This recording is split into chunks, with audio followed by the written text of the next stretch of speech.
உச்சகட்டத்துக்கு போன ஏறல அடிமேடு பள்ளம் பார்த்துதான் தூக்கி போன யாருல தூக்கி வச்சு தாக்க போற நேருல மங்கையவ குண்டலுக்குள்ள மல்ல யுத்தம் நடக்குதான் மன்றம் வந்த தென்றலும் இப்போ வைக்கப்பட்டு இருக்குதான் விண்டருல வெயில் அடிக்க ஓட்டமெல்லாம் சொல்லுக்குதான் நரம்பெல்லாம் பொட்டத்துக்குன்னு நீதான் மின்னு மின்னுக்குறிய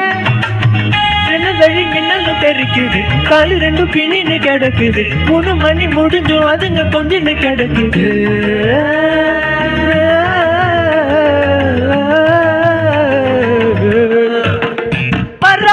சிங்காரி என்ன கொஞ்சம் சிக்காம சிக்கிட்டா